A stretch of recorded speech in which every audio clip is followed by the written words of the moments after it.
Welcome to the Tuesday edition of Beyond the Outer Realm, which is a spin-off of The Outer Realm, which airs Wednesday and Thursday evenings, 9 to 11 p.m. Eastern. So we are still broadcasting live on United Public Radio Network, UFO Paranormal Radio Network, 105.3 FM from the Gulf Coast, 107.7 FM from beautiful New Orleans. So today, I've been looking forward to this. We are going to sit with Luke Eastwood, and we're going to talk about his newest book called Scotia, the Lost Sister of Tutankhamun. And we were just chatting a little bit beforehand, and this was brought to my attention probably, I don't know, end of last year with a guest who is an archaeologist friend of mine in the UK. And I thought to myself, how did I not know this? Because I research a lot, especially historically, and I really love the Egyptian history. I've researched it for years.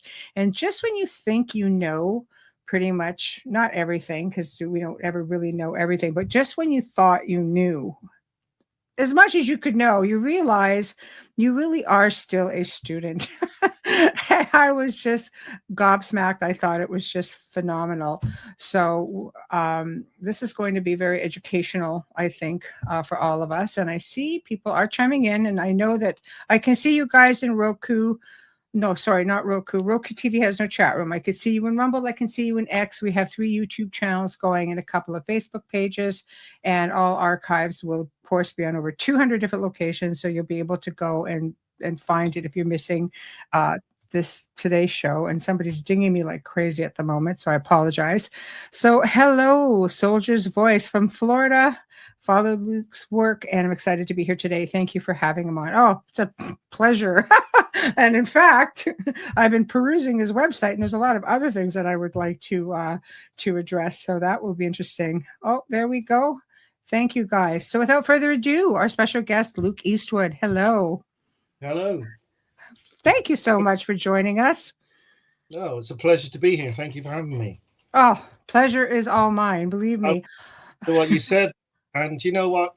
I think we're all still students. I'm still learning things. I learned a lot of new stuff doing this book, and when you reach the point where you think you know everything, then you kind of really shut yourself down, and you're not going to learn anything anymore if you decided that you know everything, are you? That's arrogant, I think. So I think there's room to learn, or even to realize that you were wrong about something and reconsider your opinion, Mm-hmm. I agree with you. And I think that things change all the time. History changes. Like this, to me, was an incredible discovery. And it sounds like, from what you've written in your book, that some of it's really been hidden in plain sight, with as far as of who the princess was, who Scotia really was, and her life, and how the dots all connected. And then all of a sudden she just seems to disappear from history, so we all thought. And then you come out with all of this incredible information that's just sort of like, oh my gosh, this is she's not gone. We know where she finally is. Well, in fairness, there's a lot of people who came before me who did a lot of work, and without their work, I would have very little in the way of pointers. Yes. So, I mean, I suppose the key things that have helped really is the discovery of the Rosetta Stone that enabled people to read hieroglyphs, and then it would have been decades later they actually found the city of Akhenaten. Yes. Tel Amarna, or Amarna as it's shortened to. And then, of course, from that point on, you're able to read the actual historical texts on the buildings, and of course the Egyptian stuff. There's the stuff in Akkadian, the cuneiform script as well. So I agree with that was the kind of international language of the time, if you like. Yes. So, So of course you're in Ireland, and of course, this is where her final resting place is set to be. So what got you interested in writing this book, or got you interested in Scotia, the myth, as many call it, enough so to write this incredible book? Well, there's a number of coincidences, really. I heard the story a long time ago, and I was like, oh yeah, that's interesting, but I didn't really pay it too much attention or take it too seriously. I just thought, well, yeah, it's possible, but I wasn't really aware that there was actually any real evidence to be found at the time. So this is like, I don't know, 10, 15 plus years that I sort of first heard about her. I ended up getting a job in a place just outside the town of Tralee, and I used to pass the monument for Scotia or Scotia or Scotta, depending on which book you've read and where you live. There's different ways of saying her name. So obelisk there, which is only about 6-7 feet tall, made by a local stonemason, and the hieroglyphs were, and the design of it was by another author called Akhenaten, who understands that stuff. I can't read hieroglyphs myself, so I thought that was very interesting. And at that point, I think, can't remember if I'd been there before. I might have been there before. But anyway, so over the years, I've made several trips there. I got asked by an author in Dublin called Gary Brannigan to help him with his book. And one of the stories in there was the Pharaoh's Daughter, which is all about Scotia. So although I didn't actually write that version, I thought, I read it. And yeah, we produced that book together.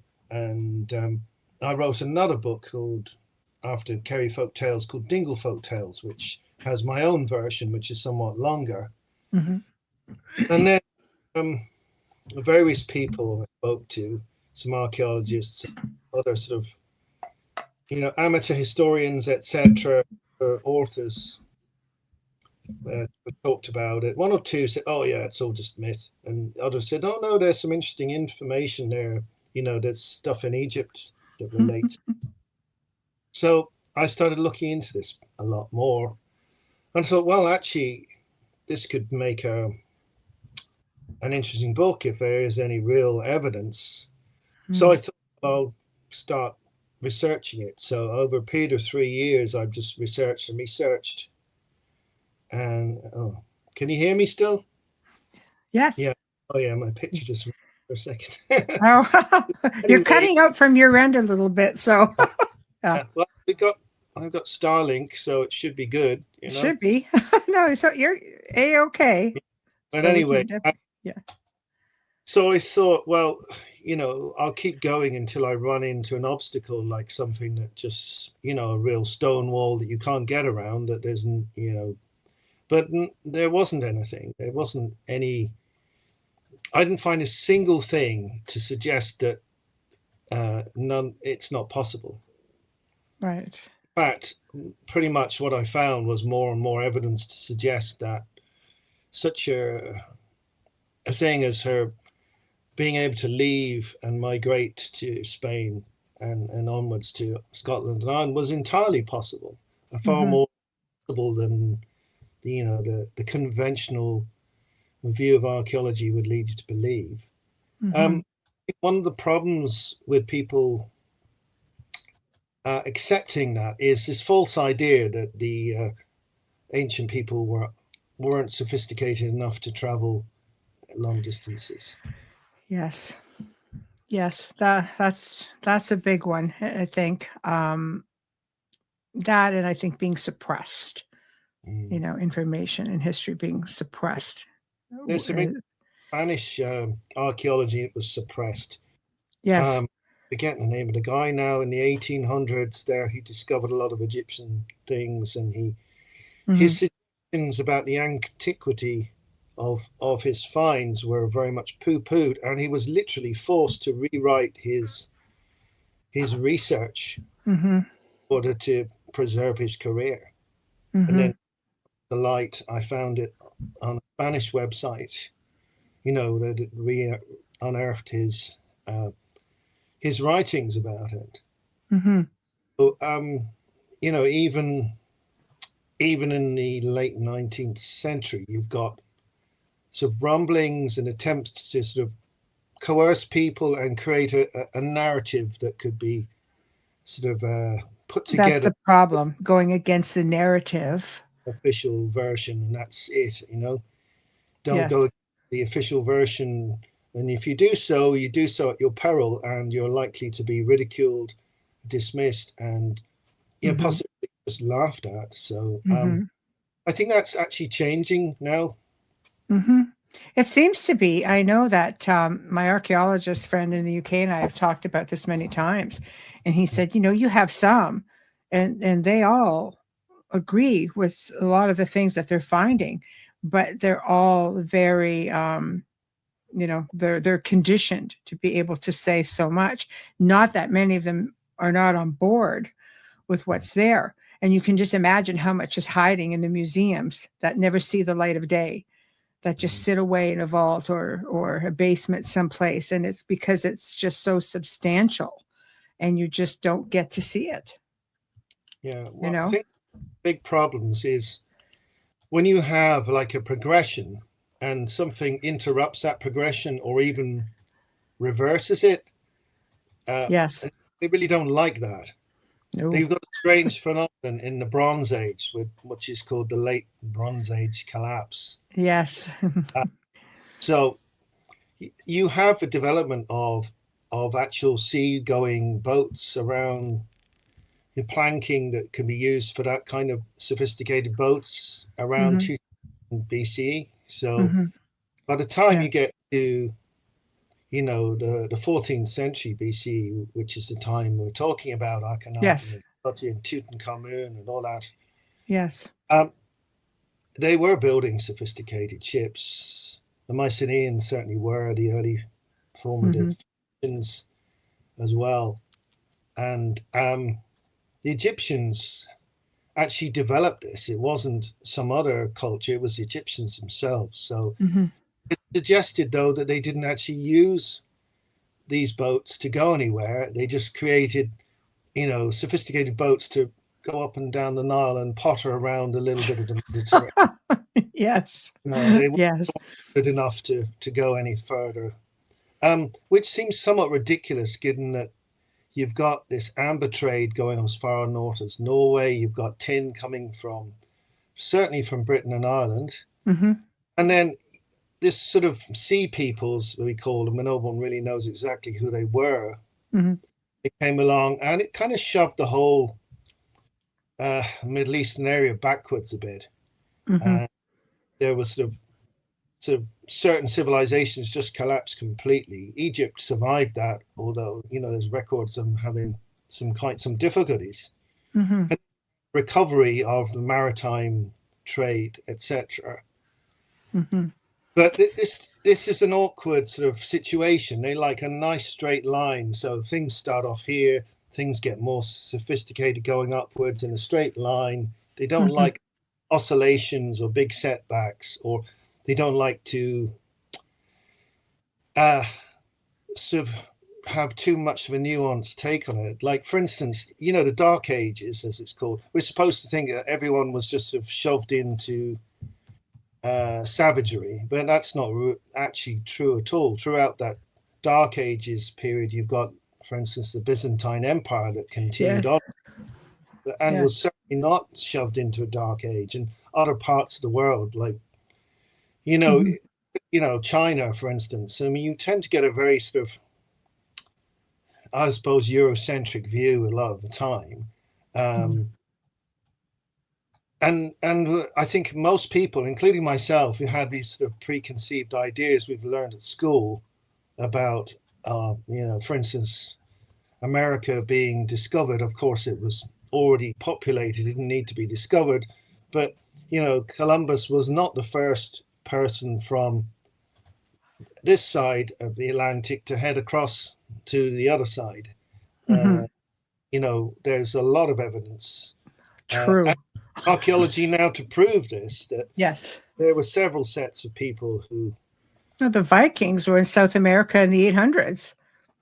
Yeah, absolutely. The Templars were there in the 1200s. The Irish were there as well. Yes. Yes. Brendan's quite famous. Yes. Yes. There may have been earlier ones too, and it looks as if the Americas were populated much earlier than people thought. So somewhere between 20 and 30,000 BCE, Yes. not this sort of like, a few thousand years BC. No, it's very deceiving. Again, it falls into that going against the narrative, and they don't want to talk about a lot of the pre-Columbian settlements. Everybody figures it was all with Columbus. It's just, it's believed that Columbus was actually, when he came in, of course, that he was trying to round up Templars that had escaped there, and settled there and got married there. So what did they bring with them? Brazilian communities like being looked at. So this was already there in the 1200s. That's just one example. Yeah. So of course, the Egyptians were very technologically advanced. I'm not at all surprised that. Well, a lot of the timeline we've inherited is coming back from this idea that the world was only, I suppose, I think there was some bishop who calculated it, I think, to be approximately like 5,000 years before Christ that the world started. And a lot of archaeology dismissed stuff that could possibly be earlier. They go, oh, well, that, couldn't possibly be older than that because, yeah, the world's old. So couldn't be but that. kind of thinking has somehow been maintained where we've got this sort of cutoff point where civilization began, which has been obviously blown apart by the discoveries in Turkey, particularly, and Malta, and of course Jericho in Israel is incredibly old as well, and various other sites around the world. So, tell me the difference between like the myth itself and the reality. How far off are they? Or do you think the word myth is just being loosely thrown around in Ireland? Because this is something like a piece of myth of folklore that you would have grown up with. Yeah, well, the thing is, if you look at Irish texts and the Scottish texts, they don't have very much information about herself. It seems to be focused quite a large extent on her husband. So there's he's given different names, but Gaithlos is the main name that came from the Ptolemaic era. It's a Greco-Egyptian historian, Manetho, I'm not sure how you say his name actually, who wrote, and a lot of the sources used his history. So it's very much about him going from possibly Armenia or Scythia. Armenia is not the same then as it is now. It's a much larger area. And there's mentions about Greece as well. So he went to Egypt, and that's where he meets Mary Taton or Scotia. They leave.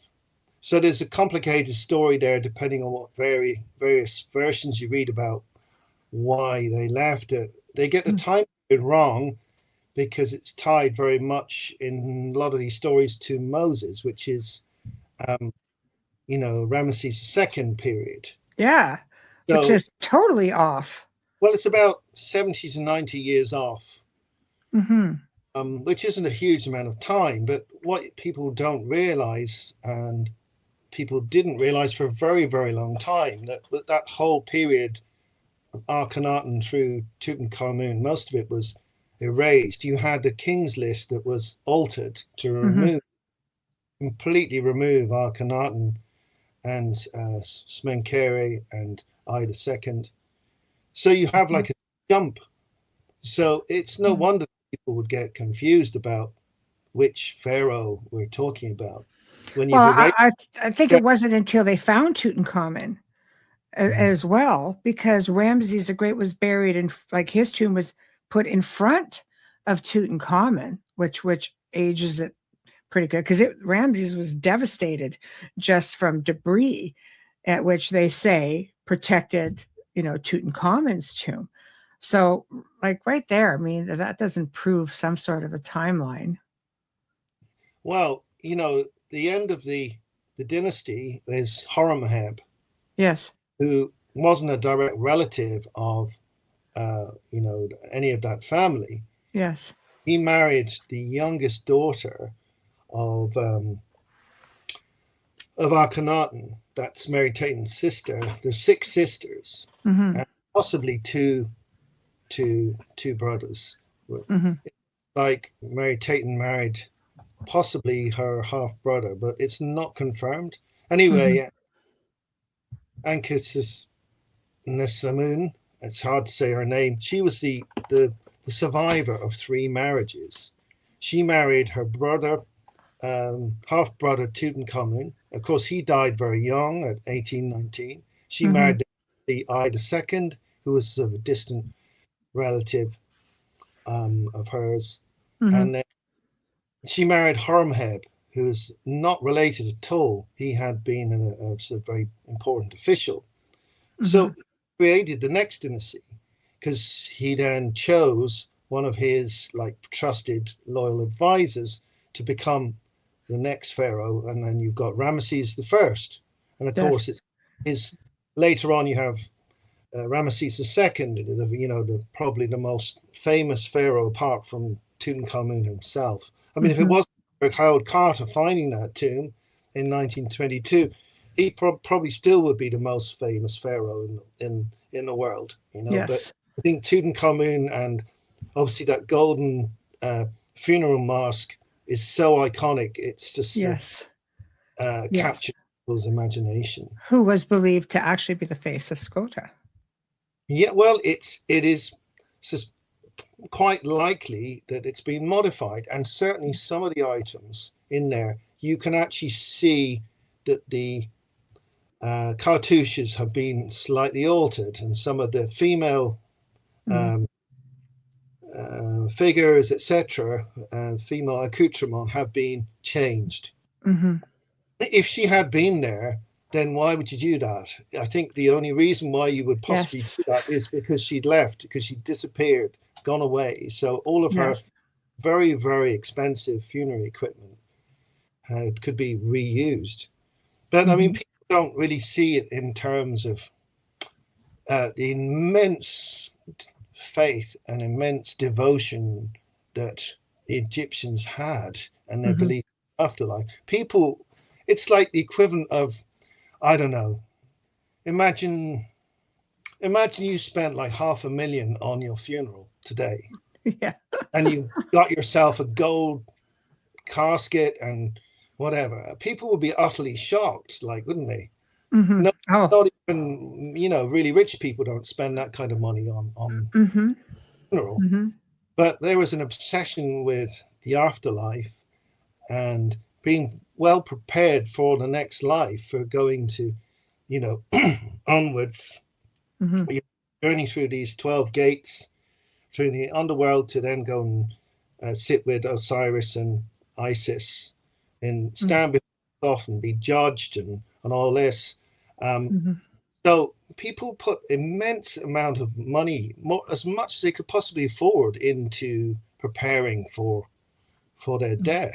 So the same, when you think about it, these people in the royal family of Egypt, they had unbelievable wealth. So they weren't afraid to spend absolute fortunes. If you look at some of the actual tombs, I've only seen them sort of online, programs, but the unbelievable amount of effort that's made, the size of them. I mean, Tutankhamun's tomb was very small compared to others, but it's still beautifully painted. That all required having to be carved and then painted, and then all the hieroglyphs had to be carefully drawn or cut, and all the acts, all the chariots, this ridiculously ornate. You've got this big golden coffin with the four goddesses on the corners sort of protecting his body, and then all the various other coffins inside, and of course his body in at the center of it. Yes. They were great expense, unbelievable expense. I don't know how you could even quantify it in today's terms, in what it cost to do such lavish burials with such incredibly expensive items put in. It would be like getting buried with your Ferrari and like all your, best jewelry, big stash of gold and diamonds. Yes, I'm sure it takes place. I think that's why grave robbery became such a big thing back in the Victorian age. Even in the times, it was a big thing. Yes. Within years of some of the pharaohs being buried, their graves are being robbed. Yes. People knew that there were vast fortunes buried along with the bodies. Well, it's usually the people who built these tombs, they knew exactly how to get in and out. And it was speculated that they probably had modified things in there to make sure they could get in and out without. It wasn't them. It may have been like their friends or family or something. A sort of inside job, like doing a bank robbery where you've got someone on the inside to security system, the equivalent of that kind of thing. Yes. So it may have been, well, there is evidence of just brutal sort of entry where they obviously didn't know how they were getting in. They just hammered away and knocked holes into them. But in other cases, they found the correct door and prized them open, got in.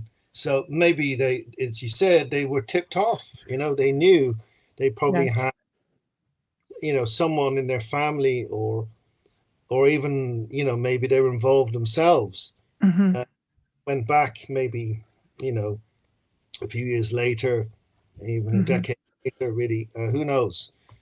It's hard to tell exactly when a lot of these have been robbed.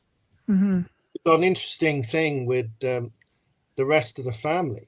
The only person who hasn't shown up at all, I think, is actually Mary Tatum herself. They started building a tomb for her, but it was never used, which would suggest that she wasn't there to be buried. There's no record of her death either. So because it is believed, as you make mention, that they did find most of the royal family. I know Nefertiti right now is still that's still on the fence. Like we don't know for sure.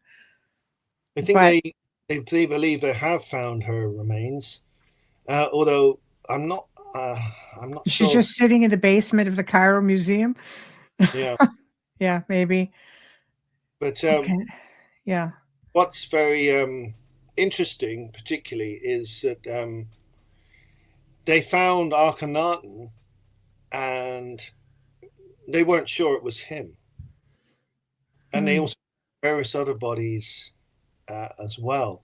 So Akhenaten's sarcophagus had the face removed, which is like a terrible.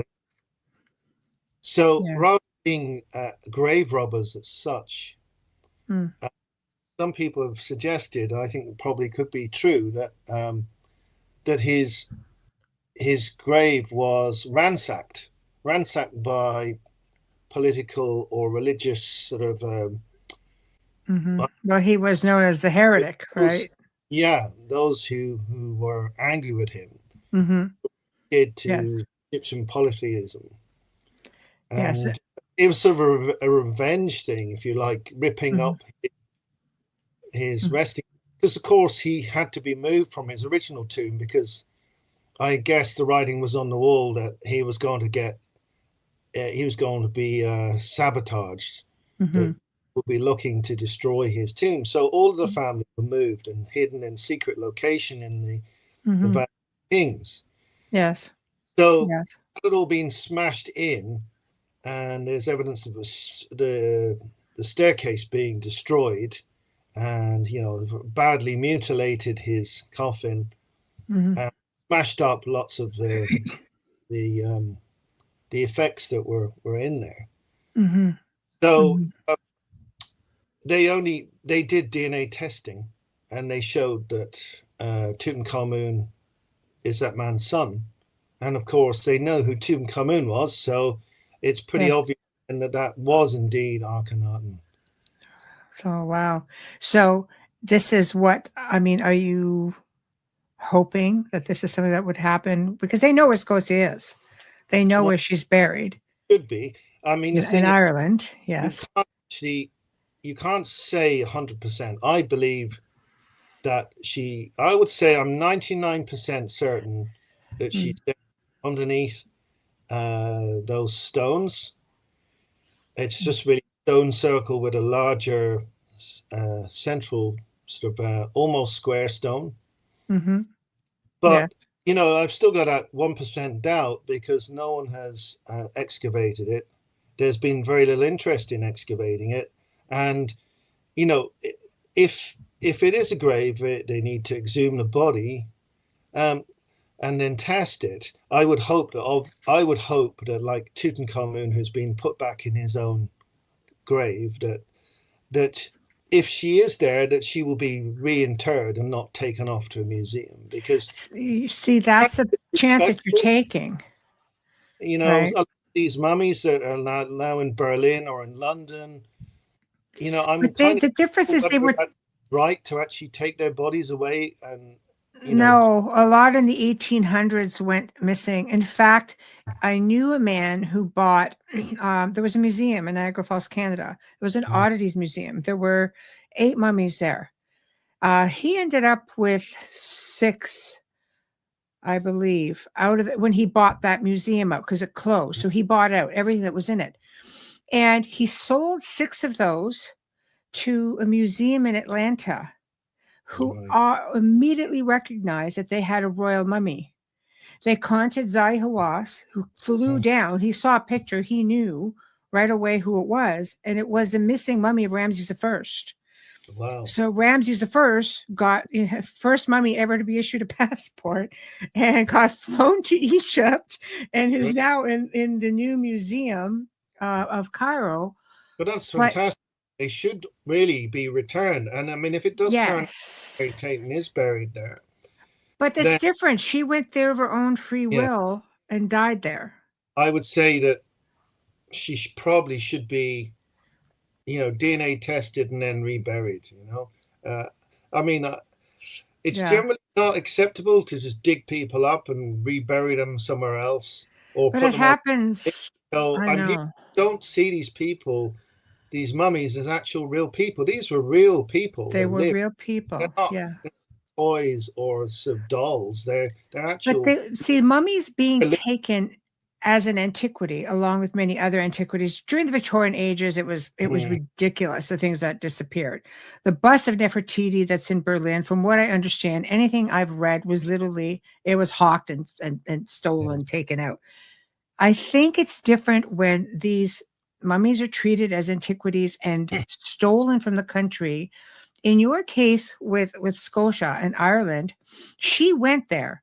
She Mm, resided there. She right. died there. And do you think, in your opinion, she should remain there or go back and taken from her husband and go back with her family? It's hard to know really. It's a tough one. Yeah, because we don't know where her husband and her first husband, probably Smenkhero, not really sure what happened to him either, where his body was. Wow. But she actually spent a very very brief time in Ireland because much of that time Hmm. conducting a war. So in the sort of Irish annals, they had tremendous difficulty in actually kind of getting on land and sort of fighting the people who were already there.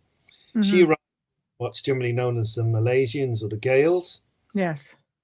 and however many of her Egyptian entourage. It doesn't say in any of the books how many of her people from Egypt came with her. We don't know that information. But they came from Spain via Scotland and arrived into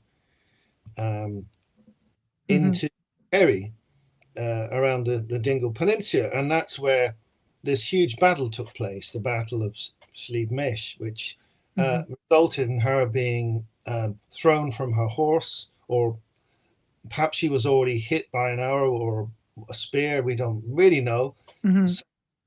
Sort of oral versions suggest that she was pregnant, although at this point she already had sons who kind of matured, so that might just be a sort of an embellishment, to make it dramatic. We don't really know proof of that.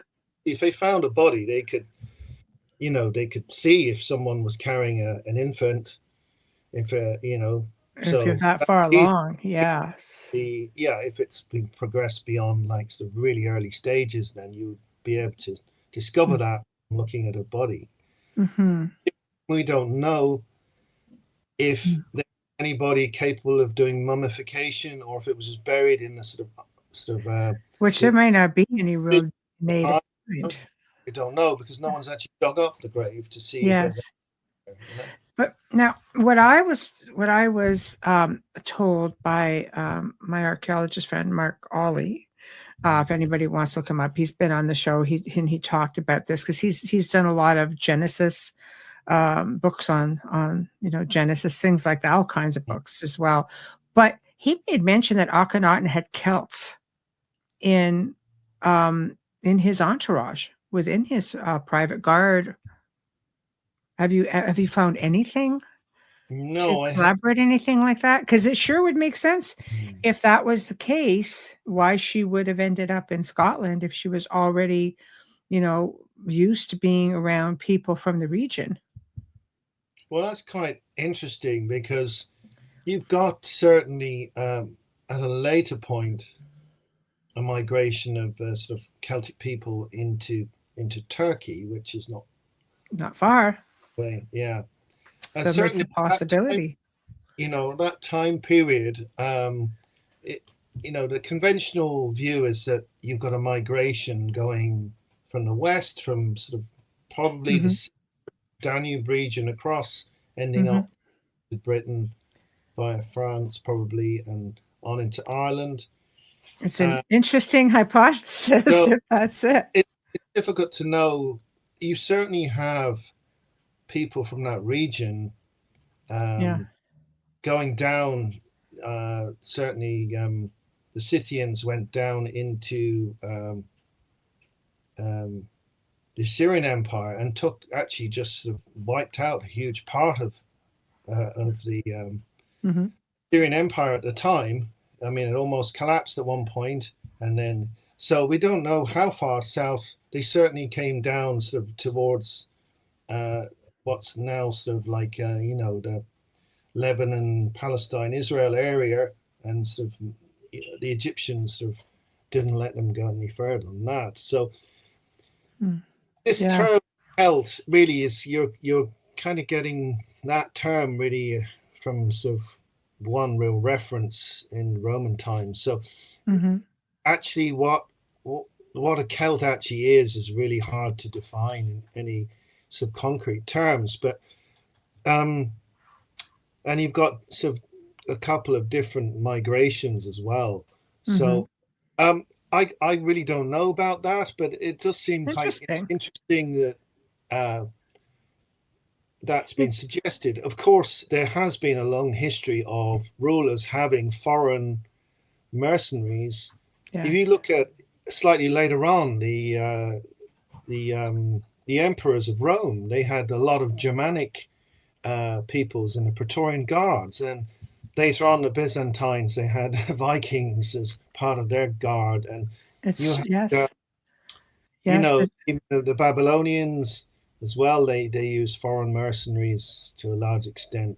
So it's an unheard of thing to be having foreign troops as part of your sort of like battalion, your entourage. So I'm. Yes. I'd say I'm open to the idea, but I really don't know. But I think it's certainly very possible that Hmm. Akhenaten and other pharaohs may have employed foreign mercenaries from all over the place. To me, it would make a degree of sense to go, because I mean she comes into Greece and Spain, like that's within the Mediterranean area, Mm, coming in from her from North Africa, basically through yeah, where they were, Amara. But to end up way the other way, I would think that if she grew up, or she was exposed to people who spoke of Ireland, and I mean Scotland wasn't even.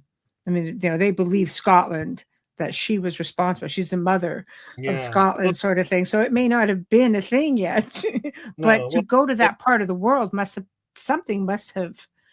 mm, a seed yeah, must have been planted, I would think. it's hard to know. In the myths, the sort of what they call pseudo histories, or sort of like the unverifiable accounts. Yes. Um, there's this huge tower in northwest Spain, Brogan's Tower, and apparently one of their on the group at the top of this tower sees this distant land, just a slight glimmer of a line on the horizon, sort of thing. Hmm. And so they go off, and it's interesting. The currents from northern Spain will bring you across to Dingle, actually. Yes. Um, Yeah. so Yes. one could imagine that they just thought, oh well, we'll go and see what's there. What's Maybe there? there certainly was a Roman very large tower, a lighthouse. Maybe there was an early one before that. Hmm. Yeah. Um, these things often get recycled, reused. Like for instance, the tower, the Pillars of Hercules, Yes. the the lighthouse built um, by Alexander, that got recycled, that got turned into a fortress. So who's to say that like the Yes. house, the Brigantium isn't made of like an earlier one? Hmm. And they may have found all these convenient blocks lying around from an earlier ruined Oh, they repurposed one. everything. Nothing went to waste in ancient times, for the Yeah, most part. all of these things didn't just disappear; they got used somewhere else. I mean, Hmm. even the pyramids in modern Cairo, a lot of that polished white, I think it was a Hmm. granite, was on the outside. Hmm. All the limestone, yeah, got removed. Was white anyway on the outside. Yes. That got Yes. stripped off those pyramids at Giza and used in the building of, uh, Yes. you know, in the Islamic period that was used to build Cairo. So Hmm. Yes. things being rebuilt or taken down and reused. So, it's quite possible that there was something Hmm. there, Spain at that, Yes. and maybe Um, they got in their ships and sailed and ended up. Uh, the story is that they were having a bit of a hard time. The local people, indigenous people, weren't accepting of them, and they had like a lot of troubles and obviously conflict hmm. Hmm. leaving, and that's how they end up going to Ireland. Hmm. So again, when they arrived, there's these people called the Tuatha who were there before, and you have this big war. This went on for quite some time, and Hmm. Scotia dies quite early on in this war, unfortunately, and then she's gone. But she's mentioned as the ex queen of Egypt, ex princess of Egypt, daughter of the pharaoh, etc., Hmm. being involved in the battle and died. So herself, there's not a huge amount about her. No, it looks like she didn't get to be there and reside there for very long. Oh, a very short time. Look at things. Considering she founded everything, Well, and the then thing she, was obviously important, and yes. her very remembered. And you have interesting evidence there of uh, a burial in Tara, which is like the sovereign site of Ireland, the sort of sacred and sort of royal of Ireland, where you've got a body found there from that time period, which had Egyptian beads, which are an exact match for those found on Tutankhamun's body, and also some other bits of jewelry like collar that are very much matched in style. So whether that guy was Egyptian or just had, got Egyptian. So, one wonders, how did they end up there at that time period? It's sort of very odd, considering they're not supposed to be able to get to Ireland. How did it all end up there? Well, So, and she has a nice connection of her with the Stone of Destiny. Destiny, aka the Stone of Scone. Yeah, well, her descendants took on this name of Scoti. Yes. Now that's what the Romans called them. Yes. But one presumes that's like their own version of their own name for themselves. We don't know whether they actually called themselves Scoti at that particular time. Yes. They probably something similar to that name, I would have thought. And then these people migrated to Scotland and took over Scotland. It wasn't called Scotland now, it was part of Britain, an ancient kingdom of the Picts. So the Picts were there before, they already fought the Romans.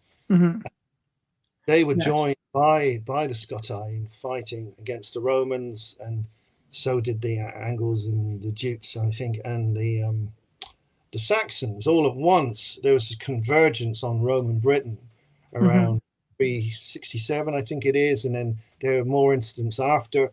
Eventually, the Roman garrison left in 410 CE altogether. But by this time, the Scoti, the people from particularly Ulster region, were moving en masse into Western Scotland and set up a kingdom there.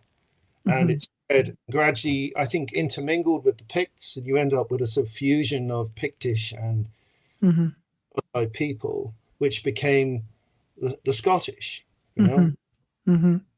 So she obviously had children if she ended up, there were descendants. She already had children before she arrived, and we don't know really it doesn't say how many children she had exactly, but certainly there's this lineage that these people that trace their descendancy, their genealogy, if you like, back to her. Yes. They're very proud of it. They're very proud of being sort of a distant descendant of Scotia or Scotia. And find that this information, if you like, has been very much exploited historically to give Scotland legitimacy. Got this Declaration of Arbroath, which is obviously so much later. It's over 2,000 years later, but part of Scotland trying to establish its legitimacy as a nation is through this Stone of Scone and through the lineage going back to ancient Egypt through Scotia. Well, I mean, it's sort of homage in a way as well with the Stone of Scone that, she brought it back with her from Spain, basically, one version, and that it is still used to this day for coronations. I don't think she did actually bring it back herself. I was suggesting that her descendants brought the stone. The stone. But they didn't bring the stone. It was already in Ireland, brought by the Tuatha people who were there. So that's interesting. Some of the versions they've suggested she brought it herself. Yes. Millispen brought it along with everything. But I would suggest the stories of the Tuatha about bringing these 4 treasures goes back to an earlier time. Yes. And they brought the stone, which was then became the possession of the Malaysians and Scottish descendants. Yes. They carried on using the stone in Tara, and it was then brought by there was various different people who claimed to brought it. Null of the Nine Hostages was a very famous Irish king, and it suggested he's one of the people that brought it across to Scotland. Yes. And then It's it just believed that it went to Canada. Have you oh, heard that variation? no, I have nothing about that. No. There's a stone. It sits in a place, I think it's still there, called Castle Loma, which would belong to Sir Henry Pellet, and very wealthy man, built the castle here, brought everything over from Scotland and Ireland to build this castle. It took many years to build it. And he was contacted by the Royal Ontario Museum, and they said, we have something that you would be interested in. And he went and looked at it. And because he was from, he was from Irish or Scottish descent, and he traded his entire authentic suit of armor, his whole collection of authentic suits of armor, for the stone. So a replica of the throne was built in the 1800s.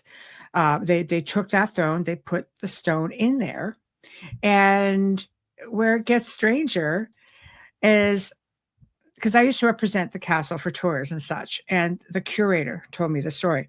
She said at one point they had these rabbis who were visiting from Jerusalem, and they requested to speak with somebody with authority at the castle. And they said to her, there are two guardians who are watching over this stone. Just say, this is a very special stone.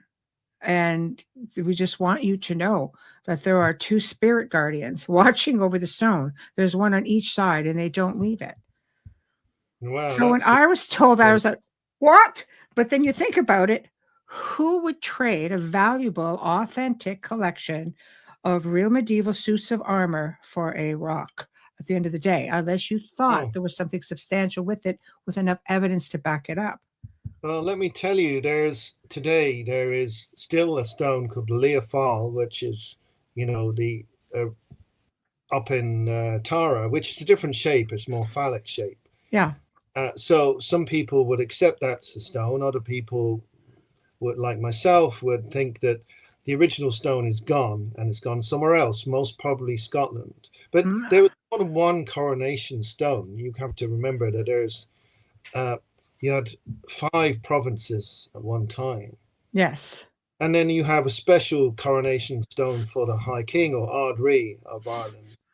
So yes. In theory, then you could have probably had 6 major coronation stones. Certainly, so there could be different ones. Yeah, where I used to live, there was down the road a few kilometers, about 3 kilometers away, was the coronation site of the Kings of Ulster. Mm-hmm. And coronation stone there, which had been similar shapes of oblong, squarish that you stood on. Yes. And that's vanished. No one knows where that went. And the entire site is just gone. It's been probably ploughed so many times that it's just a field. And all, yes. At the time when Dermot McMurrough invited Normans over, there was great turmoil. The Ferns, which was the capital of Leinster, got completely burned to the ground, and there was chaos and disorder. And who knows what happened to that stone? Maybe it got shipped off somewhere else, or it could have been destroyed. Mm-hmm. So it's possible that this stone that's in Canada is a coronation stone of some sort. Maybe this guy saw it and thought, oh, wow, that looks like looks like the real thing. It looks identical. There must have been some kind of documentation, being a museum, to lead Sir Henry to believe that it was authentic in one form or another, to put out that kind of, to trade for that kind of a collection. Well, if you go back to the Stone of Scone, yes, it's obviously regarded as a very important item, because I don't imagine that Edward II would have gone to bother of stealing it and taking it down to England if it was not of significance and great sort of emotional, spiritual, and sort of nationalistic importance. And when you say that, especially spiritualistic, the fact that these 2 rabbis who came from, the Jerusalem, the Holy Land at the time, on a visit, on a tour, said, we see 2 spirit guardians that stand on each side of the stone, and they're guarding it because they're saying this is very special. They didn't really understand at that point until the curator said, the curator told them the story. So when you say that, I'm kind of like going, I wonder now if there's any sort of. There's very unproven connections. You probably heard of Jacob's pillow. There's some people do this stone of scone, or the Leofal, is actually Jacob's pillow. And there was an interesting thing happened. I think it was around the turn of the 1900s. A bunch of British Israelites came and sort of dynamited Tara looking for the Ark of the Covenant. So you've got the biblical links with some of these ancient artifacts.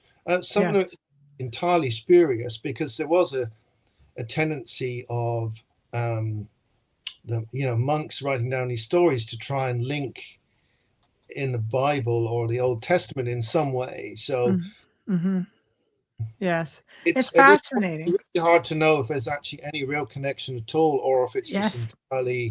It's a great tale. With these other links, but then there are definite milestones that you can find that are based on actual archaeology and DNA evidence, etc., as opposed to just a story that you really don't know is connected. So many antiquities left the ancient world, and to come here, were brought into private collections or museums. Nothing really surprises me anymore.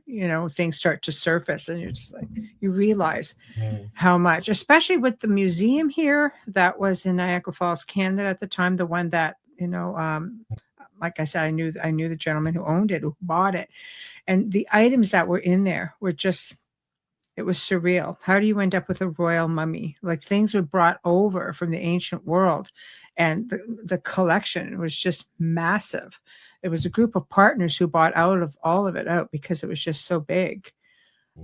So, did it come in somehow through that connection and ended up getting filtered in? Because they were all from Toronto, Canada, which is where this stone is right now. And some of the stuff ended up in the museums. And so I just sit back now and kind of go, gosh, it's just crazy, Yeah.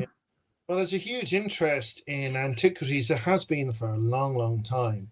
I remember I was watching something about a documentary about Rome, and I think, was it Venice? I'm trying to know. Some of these huge horses taken from Constantinople, and then you've got all these artifacts taken in ancient times from Egypt and from Persia.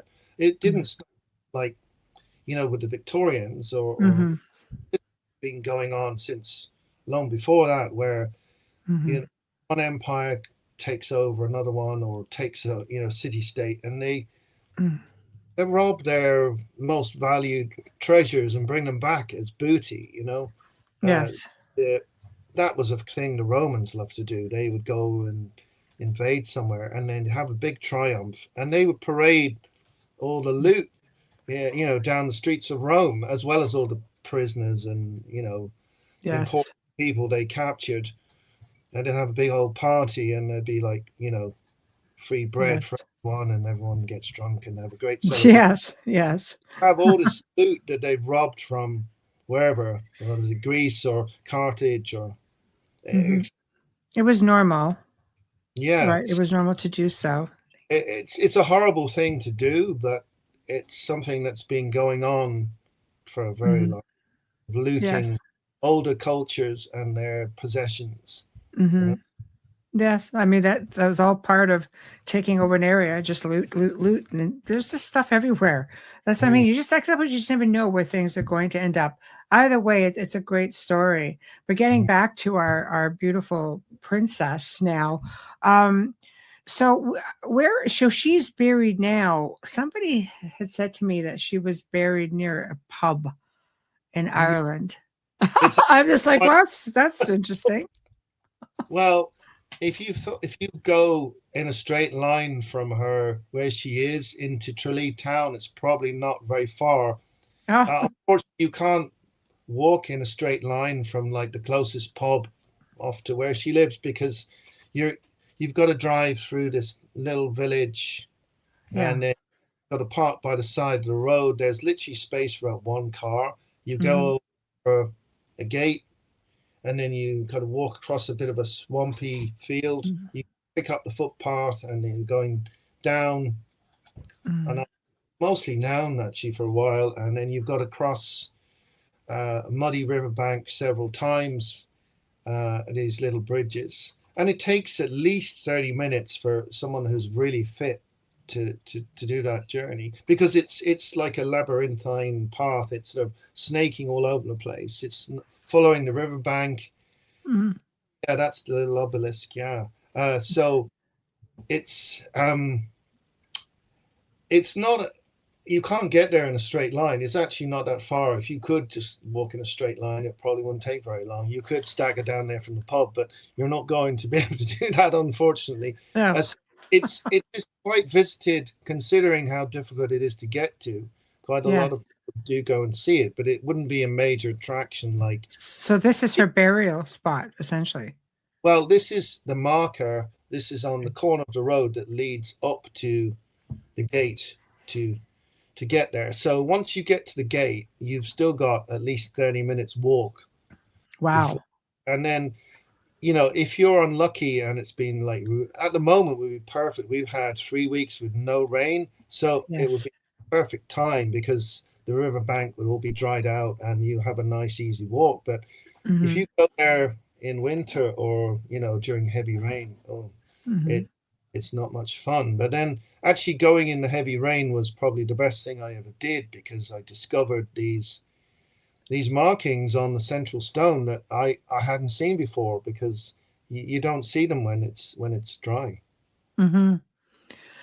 Um, so is so she's buried alone. Like, so is she buried like Her in, horse is supposed to be next door. You've got two items. You've got the little stone circle with the central stone, and next to Mhm. it, sort of like a cairn, a pile of stones, which looks to me like it's collapsed.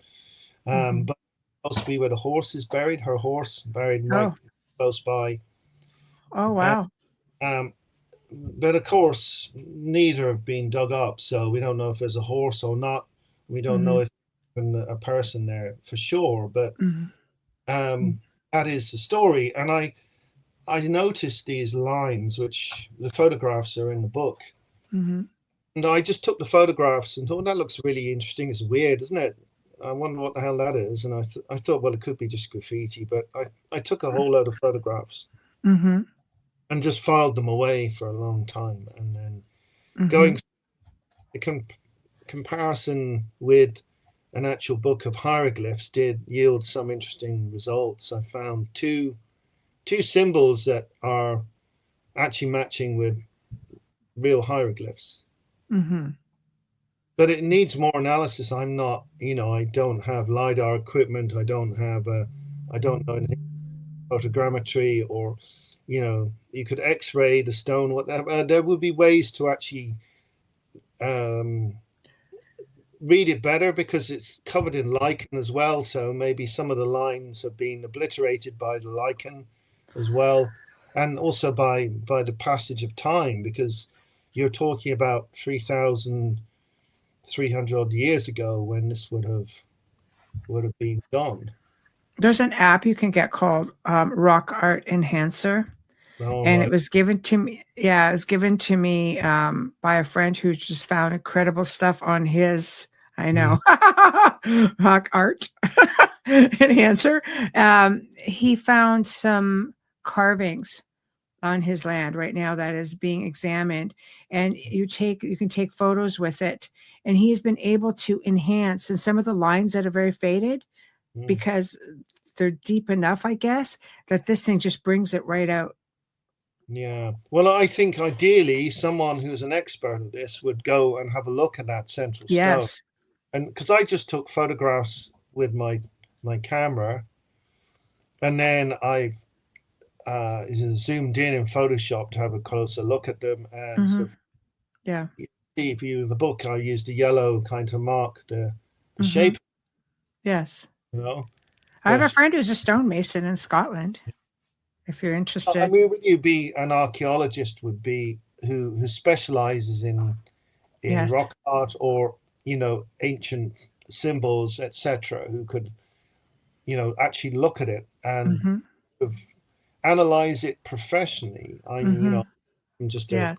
amateur historian and a writer. I'm not. Has Uh, nobody done this? Like, is nobody interested enough in looking at I, this piece of their history? nobody actually. I don't think anyone noticed it before because I mean I've been there a whole load of times. Mm-hmm.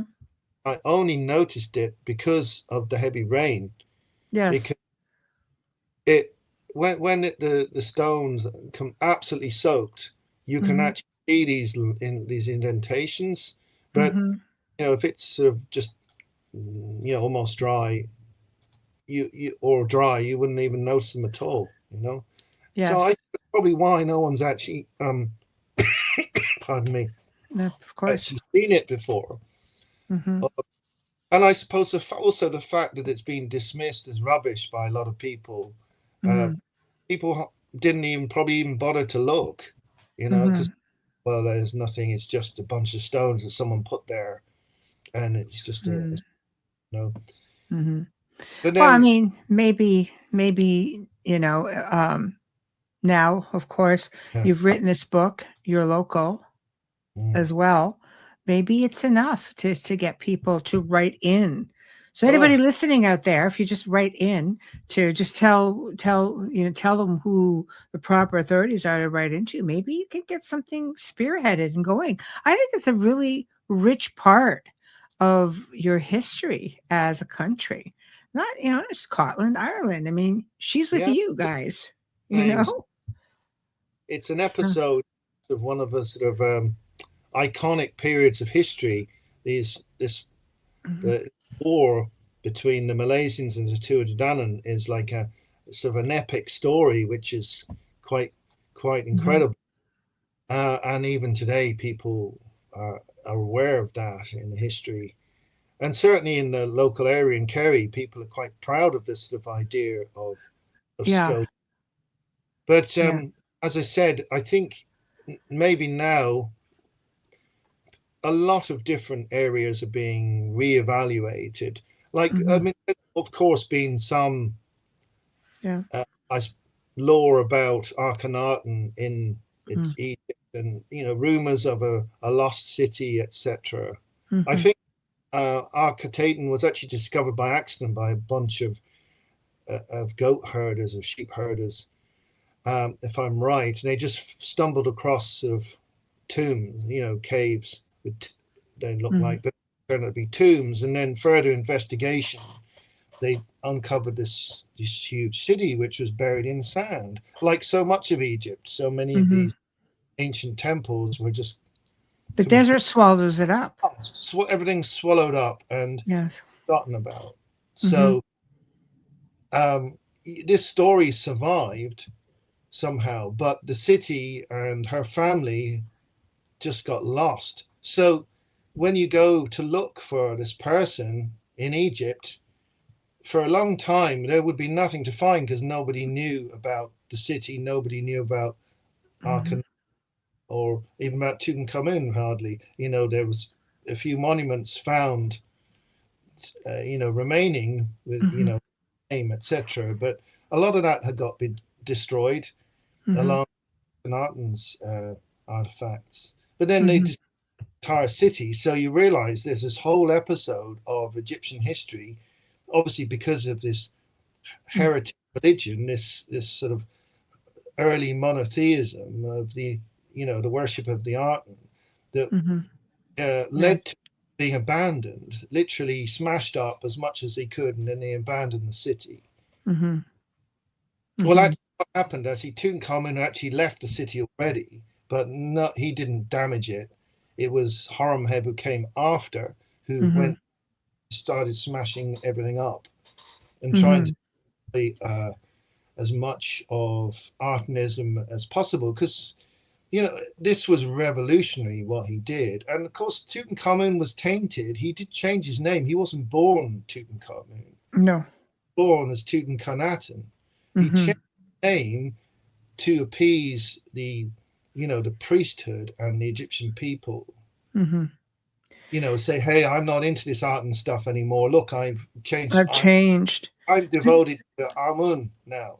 So do you think that was the demise of the royal family, was because he, Akhenaten, changed his name and went totally into a direction that the old priests were just like, no, this isn't acceptable.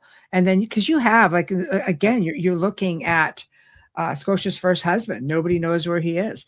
Members of the royal family, like they've just had to move them in fear of being desecrated. And Tutankhamun, of course, dies unexpectedly. So did he escape this? Unexpectedly. You've got a huge number of deaths. Yes.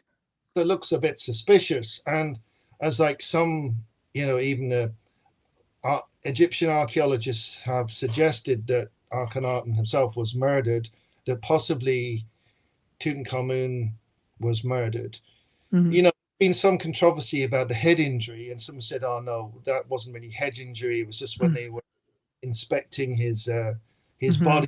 Yes. But that's not entirely conclusive. But then a thing that's hugely overlooked is his whole chest was smashed in, pushed in, like his chest had collapsed, like he'd been crushed. Right. So, how does that happen to you? It doesn't happen as you just like, you're walking down the street, mind your own business. Next thing, your chest has been smashed in.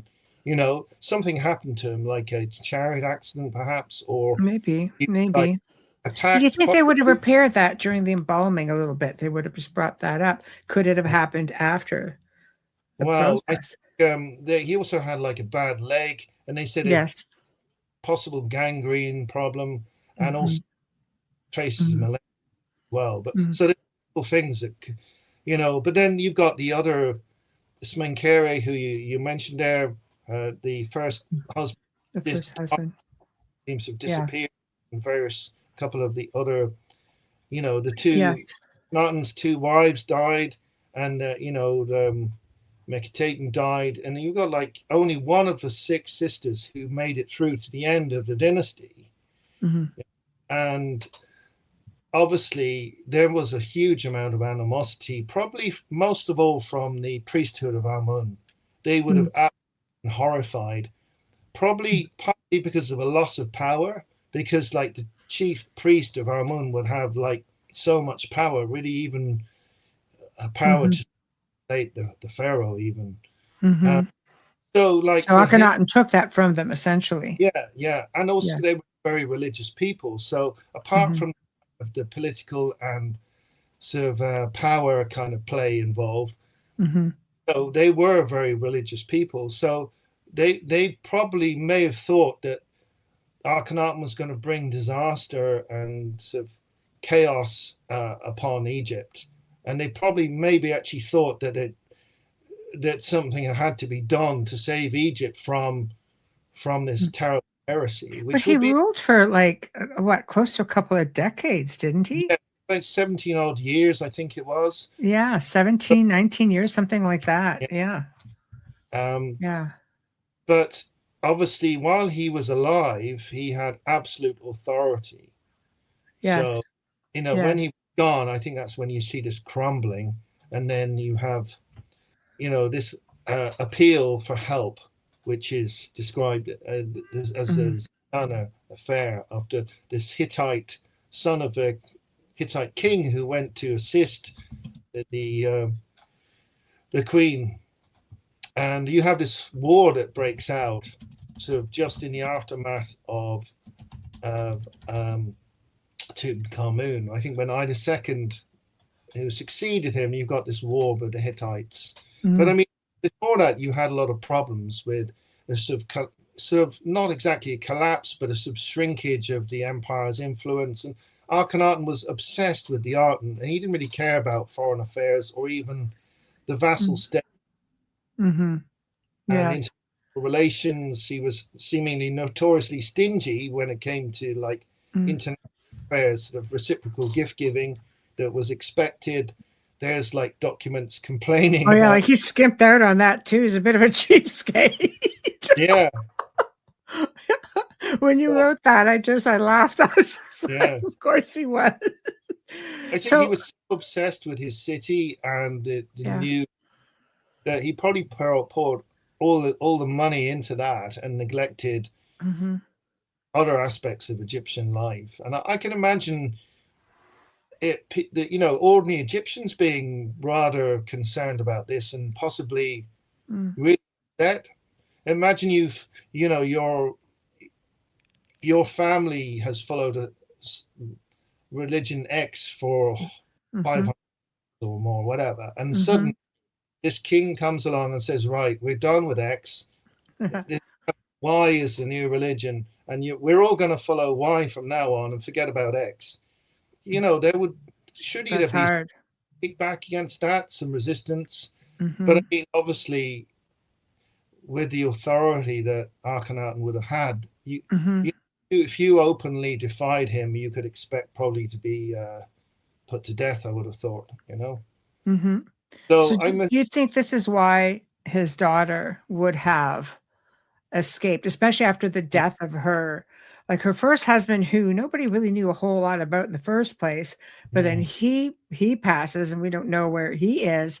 Do you think maybe that's why she would have yeah, married somebody totally non-Egyptian and basically got out of Dodge, as they say? yeah, Just absolutely. Because obviously, with Akhenaten gone, yeah. you could see the crows circling or the vultures getting ready to Well, pick she it. was principal Or wife at that time, or took the role of the principal royal wife. Is that right? was elevated to the role of principal wife of Akhenaten, and then it's doubtful. Maybe Menkaure was her half brother. It's been Yes. suggested that he was maybe a cousin or even the brother Mm. of Tutankhamun. So he Yeah. became pharaoh with her as Yes. co-ruler, as queen, and Mm-hmm. then died. And we don't know how he died, what exactly happened to him, but he had a very, very short reign. Mm-hmm. And then Yes. at that point, you then have Tutankhamun, who's only a boy still. He's still only like 9 years old, and he's the pharaoh. Yeah. So I can imagine that she would have been in a very precarious position. And, at this point, she's lost her grandmother, she's lost her father, her mother, her, her stepmother. She's Mhm. lost, I think, four of her sisters, her husband. Yeah, So that's if we that's got not a sign right there. and obviously a very hostile priesthood of Amun and probably politicians, generals who are like not happy at all about the Mm. situation. Yes. You just they Yes. thought, hey, I've got to get out of here before I'm also gone. Hmm. You Yes. know, But I I mean, mean, it seemed like it would have been a relatively quick jump into to a new marriage, and who was looking after Tutankhamun? Like you would think that they would have taken him along if he was 9 years old. well, I suppose someone had to maintain the family line, and he It's like, was sorry, kid, you're it. Yeah, did very quickly it's as tough. soon as he was I think into his teens, he did declare himself as uh, As Pharaoh. sort of a what would be the word? A sort of like a upholder of sort of the old religion. He restored the old religion of Yes. Ra was restored, and he Hmm. went lengths to sort of make sure that happened, and to very publicly do so. Hmm. And he changed his name, and his sister, his wife. That was very odd. Seems very odd marrying your sister, but you know, Normal back then. in religion, Cyrus and Isis were actually brother and sister, and they married each other. So Yes. you have a precedent in the religion. Uh, Yes. his sister also changed her name. The royal couple. So they probably thought, oh well, look, we're going to get away with this. We just jump back to the old order and Hmm. accept it. And he moved the capital back up north again, and we don't know for sure what happened to him. He Hmm. well have been assassinated, because I would have thought there would be a tremendous anger against the whole family, and they probably didn't trust him. They'll just eradicate him. Yeah, because of his father and his whole family involved in this cult of the Arten, and he didn't actually abandon the Arten altogether, but he re-embraced the old order, but he didn't actually, the Arten was part of what was already there, but it wasn't prominent. It wasn't the It was main. always running in the background, essentially. Yeah. And So as I'm sure they suspected. of him. And I mean, he could have been an accident. He could have had a chariot accident. He could have ended up gangrene from his leg that might have killed him. Yes. But there's certainly a lot of circumstantial evidence to suggest that he was hated, and second was hated. And well, that's really evidenced by look what happened after when Horemheb gets in, and an attempt to absolutely annihilate the previous dynasty of in the time of the beginning of the 19th dynasty. They're not mentioned anymore. There's no mention of these people and their capital, their religion. It's just erased as if it had never existed. I find it's just interesting that they find pretty much every member of the family except for our princess, who apparently is up in Ireland. What you see that it's just like the missing link in there, and all this time nobody knows where is she.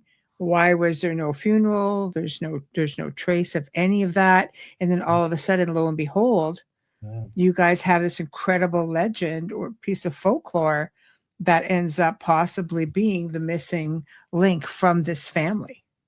Yeah, well, I really hope that somebody's going to do this. There will be a university somewhere or a set of archaeologists who will be inspired by my work and the work of those who came before me on this subject to actually go and seek permission to excavate that site.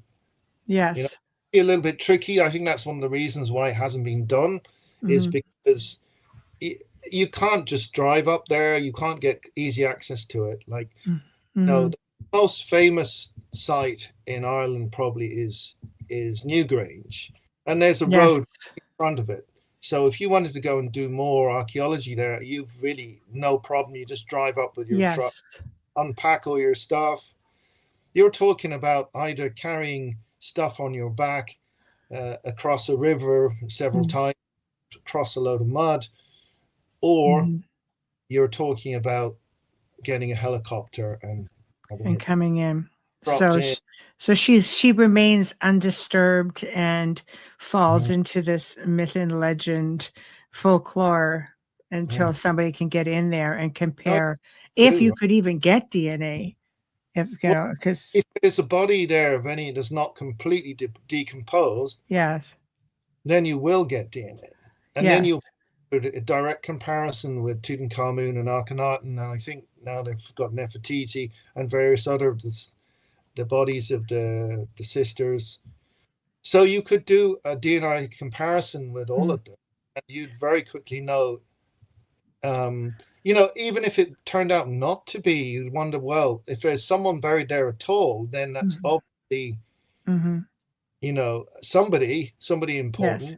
Yes. I would be inclined to think that if there's anyone buried there, it probably is her. It probably is Mary Taton of Scotia, as she's come to be known. So someone will one day do that. Yes. Well, I hope that you're going to do enough of these shows to basically just get this information out there. And, maybe this will happen. Maybe, it's how it starts. Is just you start this trend and people just want to know more. I think you guys are sitting on a really amazing, historical piece of history.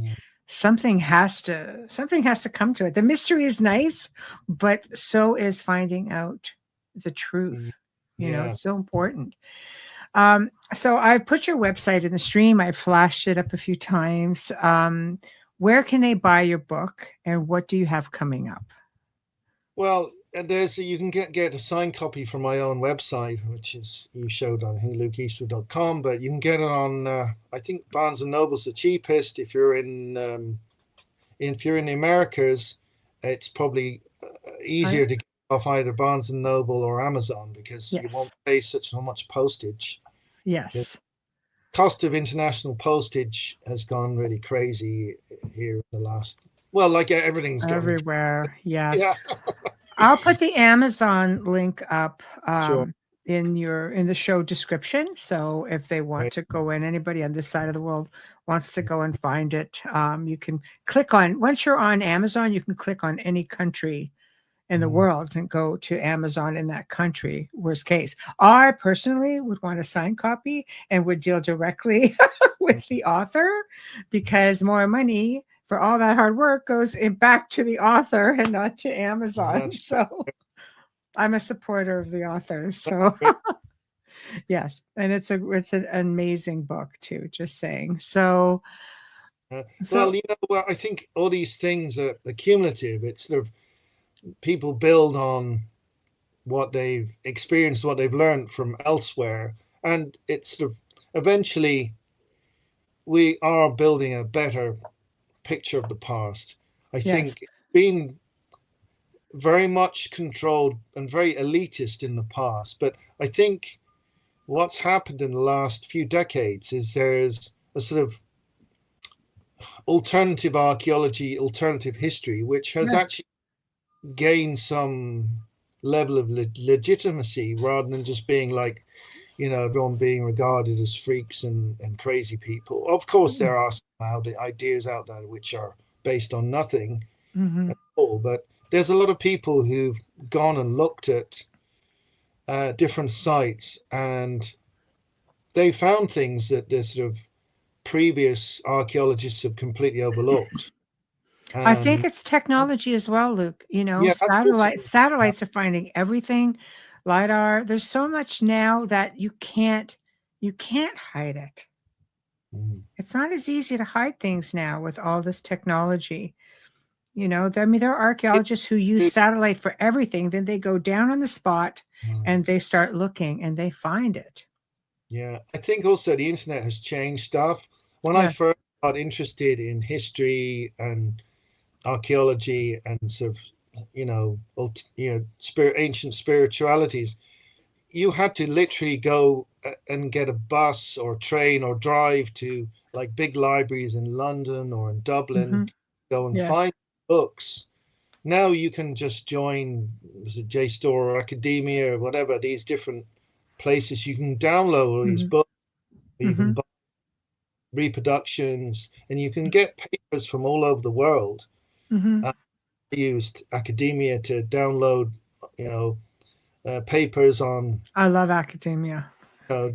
Different aspects of the history that I needed to sort of read, and it's so difficult. Like something like the University of Texas or Michigan or whatever, or say Australia, New Zealand, whatever. How would I get access to that before the internet? You just wouldn't, would you? You're not going to be able to. Even like say, for instance, for me to go to the National Library of Ireland is like about 3.5, 4 hours in car. You can there in person and you can get out whatever books. They bring it out on a table and they give you gloves and everything. You can look through things. But I mean, now you don't even have to do that. You can just download a PDF or they have screen versions that you can sort of virtually flick through. Yes. Documents.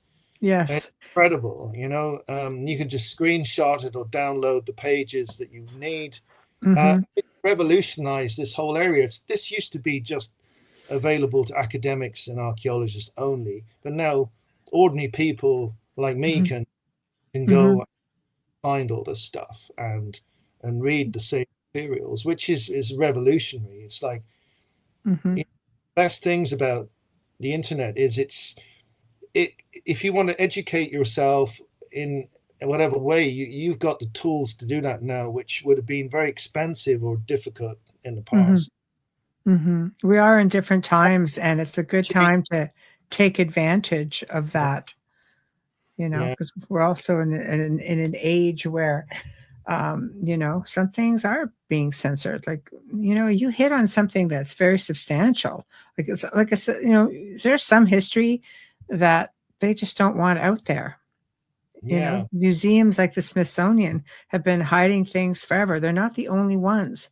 So yeah, when you can find something out, like much like, with Scotia, and write about it, and the information can still be found, that's pretty substantial, because there's a lot out there that you're not going to find. You'll probably never find it.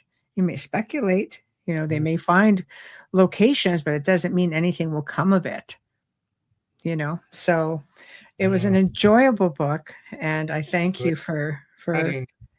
sending it to me, and I'm so thrilled that you were able to join me. Mm, Evening for you, afternoon for many of us on this side of the world, and I will actually message you again, because I have perused your site, and I would love to do another show on Druidism and so on, if you would be interested. yeah, absolutely. Well, I've enjoyed the chat, and it's been great.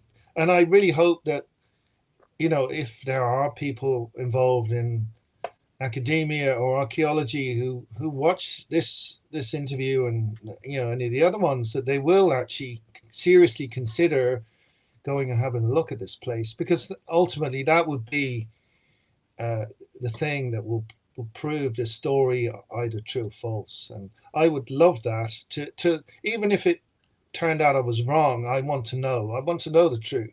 Mm-hmm. If it turned out true, that would be so amazing and really Well, wonderful. there's a monument there. Somebody put it there. Mm, This is floating around. People have touched on this a little bit before. So the fact that, you're one more person who's done this research and put it up forward, there's obviously enough out there to mm, warrant writing about it. And they're not making it easy to get to her. And there could be a reason for that. There could be several reasons for that. But in the end, I mean, I would want to know. I would be all over it. It's such an important piece of history, not just, for the UK, Ireland and Scotland especially, but for Egyptian history, because she's gone mm. missing. And there's a lot of speculation over there. Why would they not want to know where their one of their princesses has gone, just to be able to finally connect that last dot? I would think that would be very Yeah, important to both countries. they are very proud of their history, the Very Egyptians. much. If it's proved that the Egyptians were able to travel outside of the Pillars of Hercules, past Yes. Gibraltar into the Atlantic, Hmm. then that would be quite a precedent to be able to prove that once and for all, by finding an actual body of an Egyptian uh, queen, That was there Should be, before. should be very, Yeah. very pleased to find out that's if the Yes. story is true. Yes. I Yeah. I absolutely agree with you. So thank you so much, Luke, for joining me. I will email you, because I would like to be able to bring you back on again, and tackle some of the other stuff you write about. Guys, check out the website. It's there. It's in the stream. I've had it up. You'll find it in the show description, and we will make sure that Luke joins us again. So thank you so much, so much, Keep and I hope we have a great evening. Hey, them thank up. you. Well, everyone, we've come to the end of another incredible segment. Big thank you, of course, to Luke Eastwood for this. It's a brilliant book. Brilliant book. If you haven't got it and you're thinking about it, please do. It's just so, so filled with information. This week, guys, tomorrow night we've got open mic guest host Wayne Mallows on mysterious places of intrigue. So that will be fun. We have Preston Dennett coming on Thursday night, and we're going to be talking about UFOs over Antarctica. Yes, Antarctica. Everybody's like real curious about this place right now. So lots coming out of there. Preston's very, very well researched and definitely the guy that you want to hear about when it comes to this stuff. Next week on Beyond the Outer Realm is Simon Bone. Also from the UK, his book, Verified Near-Death Experiences, Proof of an Afterlife. He does past life regressions, does all kinds of amazing things. So you know it's going to be an interesting conversation as well. So thank you, everyone. You've been tuning into Beyond the Outer Realm on United Public Radio Network, UFO Paranormal Radio Network, 105.3 from the Gulf Coast and 107.7 FM from New Orleans. Thank you so very much. And thank you to all the new faces. And thank you to all of you who subscribed. Much love and appreciation to you all. And we hope that you will keep joining us in chat every week and catch the other shows as well. So thank you, everyone. And good night, good afternoon, wherever you may be.